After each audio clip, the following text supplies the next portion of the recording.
प्रिय विद्यार्थियों, online classes में एक बार पुनः आप लोगों का स्वागत है। बीए पार्ट सेकेंड ईयर राजनीति विज्ञान राष्ट्रपति पद पर हम चर्चा कर रहे हैं और पिछली कक्षाओं में हुई चर्चा को आगे बढ़ाते हुए आज राष्ट्रपति पद से संबंधित शक्तियों का शेष भाग जो कल और परसों के वीडियो में रहा था उसको आज पूरा करने का प्रयास यहाँ पर चर्चा के माध्यम से हम करेंगे। पिछली कक्षाओं में पिछले वीडियोज़ में आपने देखा कि भारत के राष्ट्रपति को संविधान विस्तृत शक्तियाँ देता है और हालांकि संविधान ने ऐसा कोई विभाजन नहीं कर रखा है, लेकिन हमने समझने के दृष्टिकोण से, स्मरण करने के दृष्टिकोण से इनका दो भागों में विभाजन किया। एक सामान्य काल में सामान्य काल में शक्तियाँ और कार्य, और दूसरा आपातकाल से संबंधित शक्तियाँ और कार्य। सामान्य काल में जैसा कि आप पढ़ चुके हैं, देख चुके हैं, सीख चुके हैं, राष्ट्रपति को कार्यपालक शक्तियाँ प्राप्त हैं, विधायी शक्तियाँ प्राप्त हैं, वित्तीय शक्तियाँ प्राप्त हैं और सैन्य मामलों में शक्तियाँ प्राप्त हैं तथा क्षमादान की शक्तियाँ, महत्वपूर्ण शक्ति प्राप्त हैं। दूसरा जो भाग है वो राष्ट्रपति की आपातकालीन शक्तियों से संबंधित हैं। इसके संदर्भ में कल हमने चर्चा प्रारंभ की थी और इसका एक भाग अपने पूरा करने का प्रयास भी किया था। राष्ट्रपति की इन शक्तियों को संविधान के आपात उपबंध भी कहा जाता है। संविधान के आपात उपबंध, और संविधान के आपात उपबंधों के तहत ही राष्ट्रपति को ये शक्तियाँ दी गई हैं। आपात उपबंध, जैसा कि कल भी हमने चर्चा किया था, भारतीय संविधान के लिए विदेशी संविधानविदों की नज़र में, कानून के जानकारों की नज़र में ऐसे उपबंध हैं जो संविधान के संज्ञात्मक स्वरूप पर चोट करने वाले हैं और इस कारण से भारत का संविधान संज्ञात्मक होते हुए भी एकात्मक संविधानों की श्रेणी में चला जाता है। ऐसा बहुत सारे संविधानविदों का मत है, कानूनविदों का मत है और संविधान के विशेषज्ञों का मत है। यह चर्चा का विषय है, तर्क का विषय है। इन तर्कों का और चर्चाओं का महत्व अपनी जगह हो सकता है और है भी, लेकिन भारत संघ की परिस्थितियों को देखते हुए भारत के संविधान निर्माताओं की ये सोच आज तक निर्मूल साबित नहीं हुई है कि संकट काल में संघ को शक्तिशाली होना चाहिए, क्योंकि नेशनल इंटीग्रेशन सबसे पहला मुद्दा है, जिसके कारण से, क्योंकि जब राष्ट्र है तो संविधान है, जब राष्ट्र ही नहीं होगा, भारत ही नहीं होगा तो संविधान किस पर काम करेगा। इसीलिए सबसे बड़ा जो पहलू था वो यही था कि राष्ट्रीय सुरक्षा, राष्ट्रीय एकता, राष्ट्रीय अखंडता को सुनिश्चित करने के लिए चाहे हम संविधान को संघात्मक संविधानों की श्रेणी से, संविधान को संघात्मक व्यवस्थाओं की श्रेणी से चाहे दूर ही हमें क्यों नहीं ले जाना पड़े, लेकिन संघ को आपात के समय महत्वपूर्ण शक्तियां प्राप्त होनी चाहिए। और इसी कड़ी में राष्ट्रपति को ये आपातकालीन शक्तियां दी गई हैं, जिसमें एक उपबंध पर हमने कल चर्चा किया था, राष्ट्रीय आपात अनुच्छेद 352। यहाँ पर हमें ये समझना होगा कि राष्ट्रीय आपात शब्द काम में लिया गया है संविधान में, जिसको सामान्यतः बोलचाल की भाषा में राष्ट्रपति शासन कह देते हैं। राष्ट्रपति शासन यहाँ पर कहना अनुचित है, क्योंकि संघ में कभी भी राष्ट्रपति शासन नहीं लगता है। संविधान में ऐसी कोई व्यवस्था नहीं है कि संघ में राष्ट्रपति शासन लग गया हो।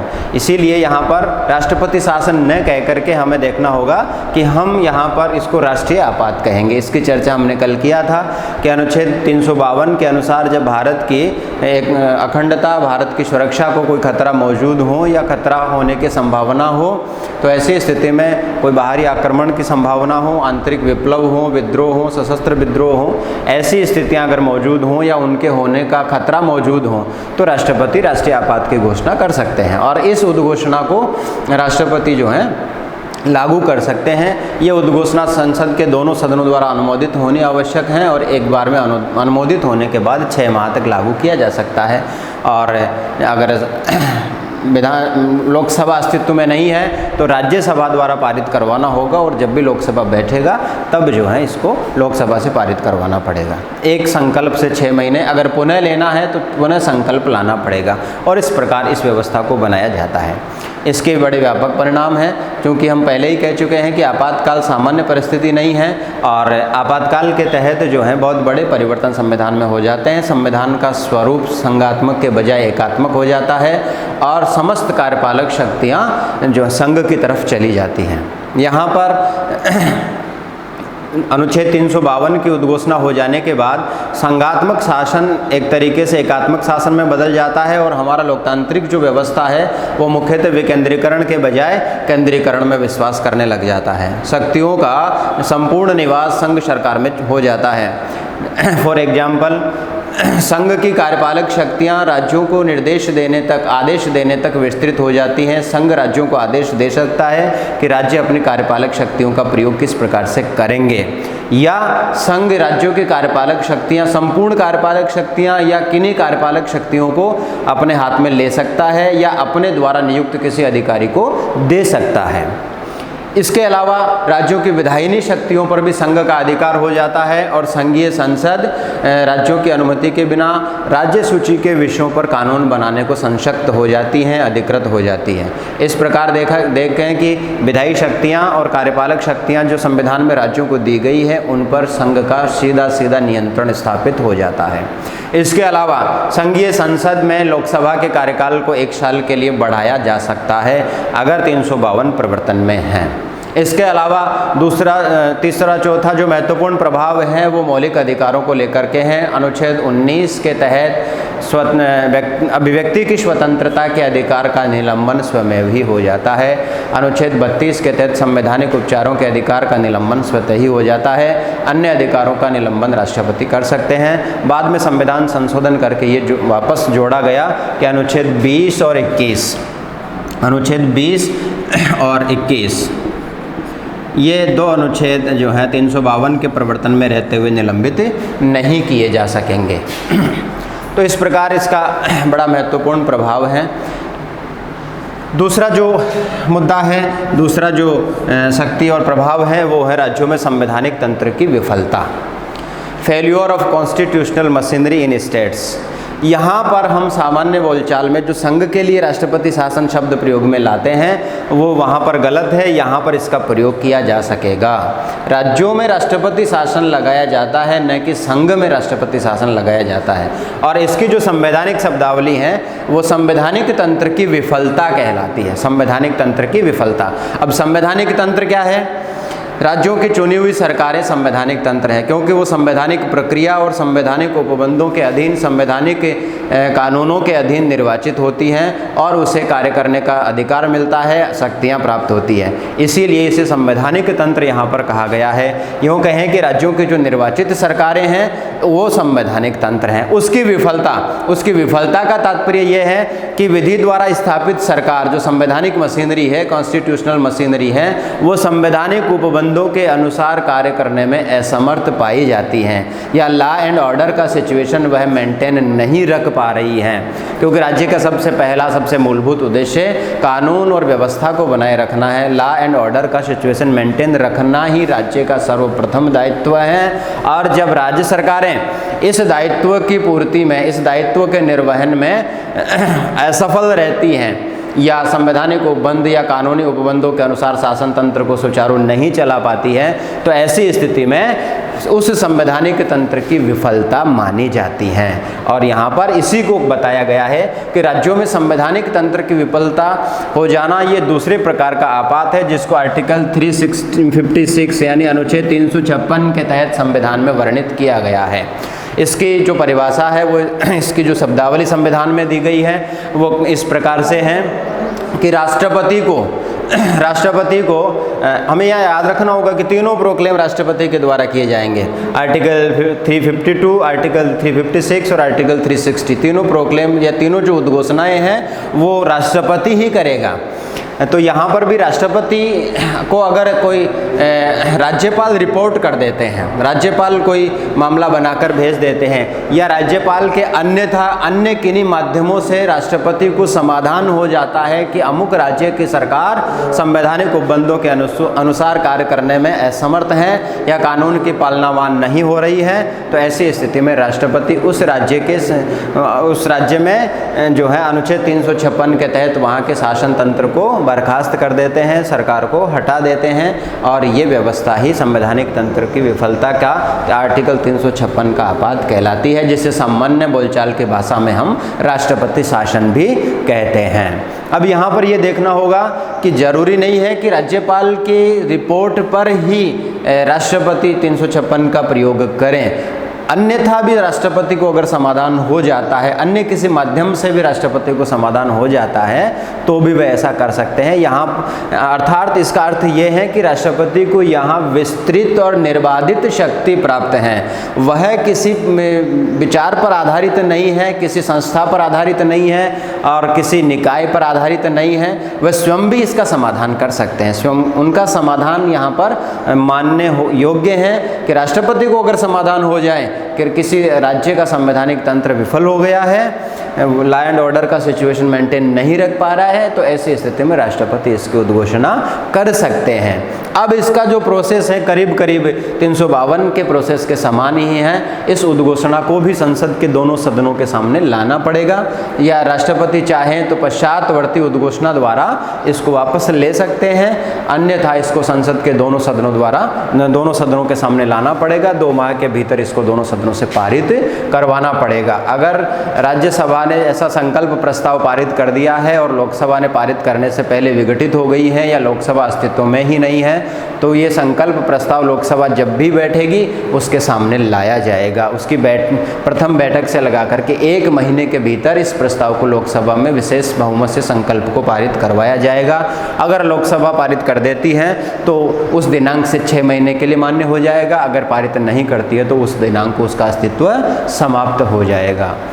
यहाँ भी एक बार में संकल्प प्रस्ताव के द्वारा 6 महीने के लिए इसको लागू किया जा सकता है। आगे बढ़ाना है तो 6 माह के द्वारा ही इसको आगे बढ़ाया जाएगा। ऐसे करके हम इसको अधिकतम 3 सालों तक आगे ले जा सकते हैं, ऐसा संविधान में उपबंध किया गया है, जो कि 1987 में पंजाब राज्य के विशेष संदर्भ में किया गया था। 11 मई 1987 को पंजाब राज्य के संदर्भ में विशेष संविधान संशोधन करके इस प्रस्ताव को डाला गया था। तो अधिकतम 6 माह करके भी हम इसको 3 वर्ष तक ले जा सकते हैं, और 3 वर्ष से आगे किसी भी परिस्थिति में नहीं ले जाया जाएगा। सिर्फ एक अपवाद से यहाँ पर दिया गया है, और वो अपवाद ये है कि अगर संघीय निर्वाचन आयोग इस आशय का प्रमाण पत्र दें, इस आशय का रिपोर्ट जो है स्वहस्ताक्षरित राष्ट्रपति को प्रेषित करें कि अमुक राज्य में निष्पक्ष और स्वतंत्र चुनाव करवाया जाना संभव नहीं है, तो ऐसी स्थिति में इसको 3 वर्ष से अधिक ले जाया जा सकता है, अन्यथा संकल्प प्रस्ताव अधिकतम 3 साल से ज़्यादा नहीं लाया जाएगा। इस प्रकार ये इसकी अवधि से संबंधित बात है। अब जहाँ तक इसके प्रभावों की बात है, वो भी काफ़ी कुछ मिलते जुलते राष्ट्रीय आपात से हैं, क्योंकि राष्ट्रीय आपात का मामला संपूर्ण राष्ट्र या उसके किसी एक भाग विशेष से है, और यहाँ पर मामला किसी राज्य विशेष से है। भारत की जो प्रांतीय इकाइयाँ हैं किसी इकाई विशेष से संबंधित हैं। तो यहाँ पर जितने भी आदेश निर्देश व्यवस्थाएं लागू होनी है या हटाई जानी है, उनका प्रभाव किसी इकाई विशेष यानी प्रांत विशेष या राज्य विशेष के लिए लागू किया जाएगा।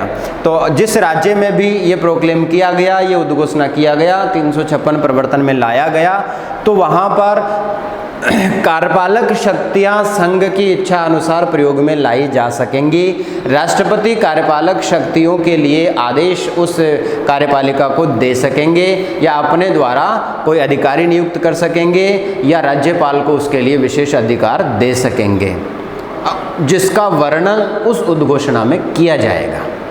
तो यहाँ पर सार संक्षेप में हम ये कहें कि राज्य की कार्यपालक शक्तियों को दिशा निर्देश संघ से प्राप्त होने लगेंगे। राज्य को कार्यपालक शक्तियाँ किस प्रकार से प्रयोग में लाई जानी है ये संघ कहेगा, या तो राज्यपाल को इसके लिए विशेष अधिकृत कर सकता है, या राष्ट्रपति उस कार्यपालक शक्ति प्रयोग के लिए किसी विशेष संघीय अधिकारी को नियुक्त कर सकता है, या तत्समय प्रवृत्त राज्य सरकार को विशेष आदेश दे सकता है। क्योंकि यहाँ पर भी मुद्दा यही है कि सभी परिस्थितियों में अनुच्छेद 353 में भी ऐसा स्पष्ट कहा गया कि संघ की सुरक्षा करना संघ जो है केंद्र सरकार का सबसे बड़ा उद्देश्य है, और उस उद्देश्य के लिए संघ को अधिकार है कि वो राज्यों की सुरक्षा व्यवस्था में भी हस्तक्षेप कर सकते हैं, जबकि स्वयं राज्य अपनी सुरक्षा व्यवस्था करने में अपने आप को असमर्थ महसूस करते हैं, या ऐसे मामले हो जाते हैं जो राज्यों के पुलिस बलों से निपटाए नहीं जा सकते हैं। ऐसी स्थिति में संघ राज्यों की सुरक्षा व्यवस्था को अपने हाथ में ले सकता है। क्योंकि सुरक्षा का मुद्दा भी कार्यपालिका से जुड़ा हुआ है, लिहाजा बेसिकली राज्यों को ऐसे कार्यपालक निर्देश सुरक्षा के मामले में ही संघ सरकार द्वारा दिए जाने चाहिए, लेकिन वास्तव में ऐसा प्रैक्टिकली होता नहीं है, जिसका चर्चा थोड़ा आगे करेंगे। दूसरा जो मुद्दा ये है यहाँ पर विधायी शक्तियाँ, कार्यपालक शक्तियों से इतर विधायी शक्तियों का जहाँ तक प्रयोग है तो उसमें 2-3 परिस्थितियाँ निर्मित होती हैं। या तो राष्ट्रपति अपने उद्घोषणा में उस राज्य की विधायिका को विघटित कर सकते हैं, उस राज्य की विधायिका को विघटित कर सकते हैं। तो ऐसी स्थिति में अब राज्य के पास में कोई विधायी निकाय नहीं रह गया है, राज्य की विधायी शक्तियों का प्रयोग संघ सरकार द्वारा, संसद द्वारा ही किया जाना है। दूसरी परिस्थिति, राष्ट्रपति अपनी उद्घोषणा में उस राज्य की विधानसभा को विघटित नहीं करके मात्र निलंबित करते हैं, ये दूसरी परिस्थिति निर्मित होती है। ऐसी स्थिति में भी राज्य में विशेष विधायी अधिकार संघ को चले जाते हैं, संघ शासन को, संघ विधायिका को चले जाते हैं। और इसके अलावा अगर विधायिका को न तो विघटित किया गया न निलंबित किया गया, लेकिन उनके कार्यों पर रोक लगा दी गई या उनको कार्य करने के लिए कहा गया, तो संघ सरकार उनको विशेष निर्देश देंगे कि उन्हें अपने विधायी कार्यों का प्रयोग किस प्रकार से लाना है, विधायी शक्तियाँ किस प्रकार से प्रयोग में लानी हैं। तो ये परिस्थितियाँ विधायी विषयों के बारे में राज्यों को निर्देश देने की संघ की शक्ति बनी होंगी। इस प्रकार जो है कुछ मामलों में अगर उपद्रव की स्थितियाँ हो या सुरक्षा से संबंधित कारण हो या कुछ ऐसे मुद्दे हों, कहीं पर कोई भाषाई या धार्मिक टकराव की स्थितियाँ हों, तो ऐसी परिस्थिति में हो सकता है कि मौलिक अधिकारों के निलंबन के बारे में भी कुछ आदेश राष्ट्रपति जारी कर सकें, जो कि उद्घोषणा में उल्लिखित होगा। तो ये प्रभाव 356 का राज्यों में है, यानी कि चुने हुए शासन तंत्र को हटा दिया जाएगा और संघ सरकार अपनी मर्जी से शासन चलाएगी। ये सार संक्षेप इस व्यवस्था का है। अब देखना यह है कि अनुच्छेद 356 का जो मुद्दा है भारत के संघ और राज्य संबंधों में सबसे ज़्यादा विवाद का मुद्दा माना गया है। संघ एवं राज्य जो संबंध हैं उनमें सबसे बड़ा विवाद, और वो है आपका अनुच्छेद 352। जस्टिस सरकारिया आयोग इस बात को लेकर गठित किया गया था। जस्टिस सरकारिया आयोग ने संघ और राज्यों में विवाद के मुद्दों को विस्तार से देखा है और उनको सुलझाने के बारे में बहुत सारे व्यवस्थाएं, बहुत सारे उपाय भी उन्होंने सुझाए हैं, जिनमें एक बड़ा मुद्दा 356 का है। अब तक संभवतः संविधान में सबसे ज़्यादा बार जिस अनुच्छेद में कार्य किया गया, जिस अनुच्छेद के तहत कार्रवाई की गई, वो संभवतः अनुच्छेद 356 है। 100 से अधिक बार जो है इस अनुच्छेद को काम में लाया जा चुका है। मुख्यतः शासक दल के द्वारा, जो संघ सरकार का शासक दल है, उस शासक दल द्वारा अपने राजनीतिक हितों की पूर्ति के लिए, अपने राजनीतिक उद्देश्यों की पूर्ति के लिए इस अनुच्छेद का प्रयोग किया जाता है। उदाहरण के लिए 1977 और 1980 और 97 में एक से अधिक राज्यों की सरकारें, कई बार तो 9 राज्यों की सरकारें अनुच्छेद 356 का प्रयोग करके हटाई गई, और वहाँ पर कोई कानून व्यवस्था, लॉ एंड ऑर्डर के सिचुएशन की बात नहीं आ रही थी। वहाँ पर बात ये आ रही थी कि संघ का शासक दल बदल गया था और राज्यों के शासक दल दूसरे दल के थे। इसी राजनीतिक विद्वेष के चलते जो है 9 राज्यों की सरकारों को अनुच्छेद 356 का प्रयोग करके एक बार हटाया गया, 2 बार हटाया गया। एक यहाँ पर बहुत ही ज्वलंत मुद्दा, बहुत चर्चित मुद्दा अनुच्छेद 352 के दुरुपयोग का उदाहरण यहाँ पर हम लेना चाहेंगे। 9 दिसंबर 1992 में अयोध्या में बाबरी मस्जिद केस की जब बात हुई थी, विवादित ढांचा ढाया गया था, तो तत्कालीन राज्य उत्तर प्रदेश में भारतीय जनता पार्टी की शासक दल की सरकार थी। राजस्थान और गुजरात में भी इस प्रकार की सरकारें बनी हुई थी। चूँकि मुद्दा था उत्तर प्रदेश राज्य का और तत्कालीन वहाँ पर मुख्यमंत्री कल्याण सिंह थे। अनुच्छेद 356 के दुरुपयोग का सबसे बढ़िया उदाहरण यहाँ पर हम कह सकते हैं। ये तो विवाद और चर्चा का विषय आज तक बना हुआ है कि तत्कालीन राज्य सरकार ने लॉ एंड ऑर्डर का सिचुएशन मेंटेन रखा कि नहीं रखा, या उस सरकार ने अपने संवैधानिक दायित्वों को पूरा किया या नहीं किया। ये तो आज तक भी विवाद का विषय है और माननीय न्यायालयों में ये मुकदमे चल रहे हैं। लेकिन दूसरा मुद्दा ये देखना होगा कि अगर मान भी लिया जाए कि तत्कालीन उत्तर प्रदेश सरकार के मुख्यमंत्री माननीय कल्याण सिंह जी ने अगर ऐसा नहीं किया था, तो भी उसके बाद उससे संबंधित राज्यों की सरकारें जो एक दल विशेष से थी, अनुच्छेद 356 के दुरुपयोग करके उन सरकारों को भी बर्खास्त किया गया। तो यहाँ पर यह देखना होगा कि अनुच्छेद 356 का संवैधानिक मंशा के अनुरूप प्रयोग न करके संघ सरकार का शासक दल अपने राजनीतिक उद्देश्यों, राजनीतिक हितों, राजनीतिक स्वार्थों की पूर्ति के लिए करता है, जिसको विस्तार से आप अपनी पाठ्य पुस्तकों में और देख सकते हैं। तो ये अनुच्छेद 356 से संबंधित संक्षिप्त जानकारी। और तीसरा जो आपका मुद्दा है वो है वित्तीय आपात। ये राष्ट्रपति की वित्तीय आपात की शक्ति, आपातकालीन शक्तियों में तीसरे स्थान पर अनुच्छेद 360 आर्टिकल 360। अगर भारत की वित्तीय साख को कोई खतरा उत्पन्न हो जाए, यहाँ भी वही दो शब्द प्रयोग में लाए गए हैं, भारत या भारत के किसी हिस्से की वित्तीय साख को अगर कोई खतरा उत्पन्न हो जाए तो राष्ट्रपति अनुच्छेद 360 के तहत वित्तीय आपात की घोषणा कर सकते हैं। ये भारत के वित्तीय स्थायित्व को सुरक्षा प्रदान करने का प्रयास संविधान में किया गया है। यहाँ पर भी जहाँ तक प्रोसीडिंग का मामला है, करीब 352 और 356 से मिलता हुआ प्रोसीडिंग होगा।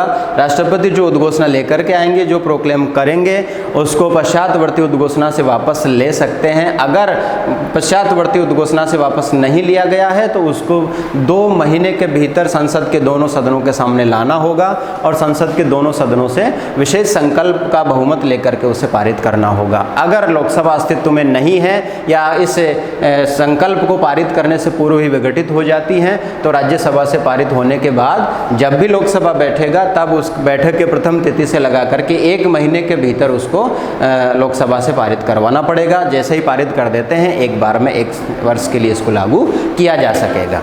ये वित्तीय आपात की स्थिति है। यहाँ पर भी प्रभाव होते हैं और कुल मिला के संघ सरकार वित्तीय विषयों को नियंत्रित करने का प्रयास करती है, क्योंकि हमारे संवैधानिक व्यवस्था में वित्तीय विषयों का विभाजन किया गया है और उसके लिए एक आयोग का गठन संविधान के तहत किया गया है, जिससे सामान्यतः हम वित्त आयोग कहते हैं। और वित्त आयोग इसके बारे में रिकमेंडेशन देता है कि केंद्रीय करों के जो आगम हैं, राज्य करों के जो आगम हैं, उनका वितरण किस प्रकार से किया जाए, क्योंकि हमारे संवैधानिक व्यवस्था में बहुत सारे कर ऐसे हैं जो संघ सरकार लगाती है, संघ सरकार वसूल करती है, राज्यों को देती है। कुछ कर ऐसे हैं राज्य सरकारें लगाती है, राज्य सरकारें वसूल करती है, संघ को देती है। कुछ कर ऐसे हैं जो संघ सरकार लगाती है, संघ सरकार वसूल करती है, उसमें राज्यों को हिस्सा दिया जाता है। तो ये वितरण किस प्रकार से किया जाए, इसके व्यवस्था के लिए वित्त आयोग का गठन प्रत्येक 5 साल बाद राष्ट्रपति करते हैं। तो उस व्यवस्था को नियंत्रित करने के लिए अगर वित्तीय साख पर संकट मौजूद हो, वित्तीय साख पर खतरा मौजूद हो, तो उस वित्तीय विषयों के नियमन के लिए इस आपात की उद्घोषणा की जाती है। इसके भी बड़े व्यापक प्रभाव हैं और इसका प्रभाव सामाजिक रूप से न हो करके, कानूनी रूप से न हो करके या अन्य रूप से न हो करके केवल वित्त विषयों को प्रभावित करने वाला होता है, जिसके तहत राष्ट्रपति राज्यों के वित्त विधेयकों को अपने पास मंगवा सकते हैं। यहाँ पर राज्यपाल जो भी विधेयकों को अनुमति देते हैं उस शक्ति को रोक दिया जाता है और राज्यों के वित्तीय विधेयकों को राष्ट्रपति अपनी अनुमति के लिए मंगवा सकते हैं। दूसरे जो भी सार्वजनिक कर्मचारी वर्ग हैं या उसका कोई वर्ग विशेष है, उसके लिए राष्ट्रपति जो हैं उनके वेतन भत्तों में कटौती का आदेश दे सकते हैं। यहाँ पर हमें ये देखना होगा कि संघ सरकार में, संघ संविधान में जो महत्वपूर्ण संवैधानिक पद हैं, जो संचित निधि पर भारी भारित वे जिनका वेतन है उन पदों में भी वित्तीय आपात की उद्घोषणा लागू होने पर उन पदों के वेतन भत्तों में भी कटौती किया जा सकता है। संवैधानिक पदों के लिए संभवतः ये सब जगह कहा गया है कि नियुक्ति के बाद अलाभकारी परिवर्तन इनमें नहीं किए जाएंगे, लेकिन जब 360 प्रवर्तन में आ जाता है तो ये बात रिपील हो जाती है और राष्ट्रपति को संचित निधि पर भारित वेतन भत्तों वाले संवैधानिक पदों के वेतन भत्तों पर भी कटौती का आदेश देने का अधिकार है। इसके अलावा जो वित्तीय आपात की स्थितियां हैं उसमें राज्यों को कानून विशेष के लिए भी संघ सरकार निर्देश दे सकती हैं।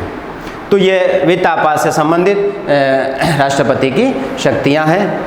नेक्स्ट कल चर्चा करेंगे।